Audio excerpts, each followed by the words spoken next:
Hey, I had a thought this morning, and I'm thinking a lot about critique. People say people don't like to be criticized. People don't like to be criticized. I'm like, yeah, that's real, right?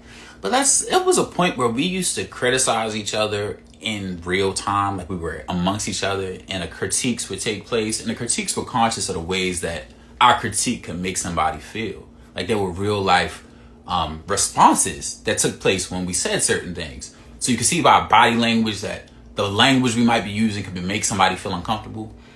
But social media and the distancing that took place during the pandemic and different things like that have made it so that we don't always have access to that. We don't always have access to the immediate responses that people might be taking. We don't get to empathize because we're not actually seeing how people are feeling about what we're saying.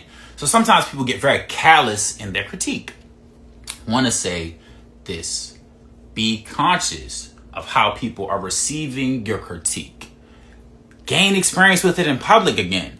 Because what's sad is a lot of people's only space of critique is online. They don't actually share their opinion in public because they know there are consequences for sharing certain opinions.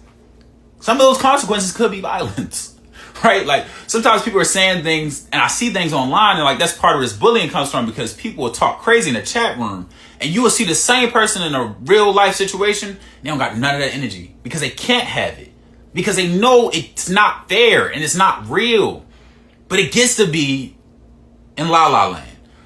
So, yeah, I'm sharing that because at times I've been told that, you can't take criticism. It's like, no, I'm telling you that when you criticize, take into account how your words are being received, because the words can have a weight that can destroy somebody's vision. It can have somebody internalizing things and you don't got to deal with that when you're gone. But the person that was creating, the person that was spending time doing things, so it's like that thing that our parents used to say: if you had some good peoples, if you ain't got nothing good to say, you ain't got nothing nice to say, don't say nothing at all. It was based in that, right? Just a thought, right? Because sometimes we get a little hypercritical, we get a little hyper independent. We start to frame life only from the ways that we receive it. I was tough enough to get through, and it's like, yo, everybody don't gotta be tough here. We actually don't need everybody to be tough, because if everybody tough, then we got a dating culture with pee and poop in the pool, and we don't need that no more. And then we got a communal space where everything's centered on money and you can't go nowhere and just have a good time for free. And the libraries ain't really like what they were because nobody's thinking to put money in them, and then there's no community gardens, and then they take SNAP, and what's funny? There actually is access to all of that.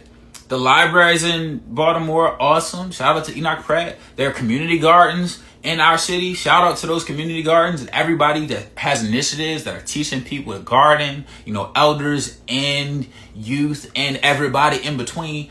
So yes, again, I'm saying that to say, be conscious of your words. Your words are powerful. Your words are valuable. But there is also death on your tongue. And y'all be putting a lot of death in the cipher because of your pain. And that ain't fair. Like I said, I be bitter. I be resentful. I be feeling no way. But I be shutting up sometimes when I feel that way. And I be isolated. And I be talking to my therapist.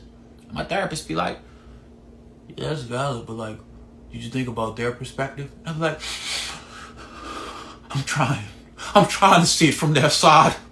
But yeah, a little crazy me. Y'all be calling me crazy. It is what it is. I love you still. Mwah. Kiss your forehead and your mother.